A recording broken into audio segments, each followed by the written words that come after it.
Hello and welcome. আজি আমি class 10 ৰ প্ৰথমটো চেপ্টাৰৰ এটা important topic that is oxidation আৰু ৰিডাকশন পঢ়িবলৈ চেষ্টা কৰবা হা আগতে আমি অলৰেডি বুজিছিলো তথাপি এবাৰ চাই লও অক্সিডেশনৰ মিনিংটো কি হয় সোৱা ইয়াৰ অৰ্থ হৈছে যে অক্সিজেন এড কৰা নহলে হাইড্ৰোজেন ৰিমুভ কৰা এই দুইটা ইয়াৰ অৰ্থ হয় আৰু ৰিডাকশনৰ অৰ্থটো কি হয় সোৱা হাইড্ৰোজেন এড কৰা নহলে কি কৰা অক্সিজেন ৰিমুভ কৰা মই এটা এক্সাম্পল লৈ থলমূলকে বুজাই দিছো সোৱা কি হয়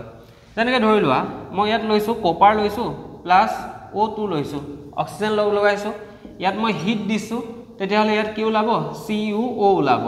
সমতুল্য কৰিব কাৰণে এটো লিখি লৈছো এটা সোৱা কপাৰৰ লগত ফাইনালি গৈ কি লাগিলে অক্সিজেন লাগিলে মানে ইয়াত কপাৰত কি হৈছে অক্সিজেন এড হৈছে হেতু কাৰণে কপাৰ ইয়াত কি হৈছে অক্সিডেশন হৈছে বুজি পাৰিছা ঠিক তেনেকৈ সোৱা মই ইয়াত লৈছো CuO লৈছো আৰু ইয়াত মই হাইড্ৰোজেন দিছো H2 ইয়াত মই হিট দিছো এফালে কি ওলালে তেতিয়াহলে Cu + H2 হৈছে ইয়াত তুমি দেখিবা তেতিয়াহলে কি হ'ল সোৱা কপাৰৰ লগত হাইড্ৰোজেন H2 দিউতে কি হৈছে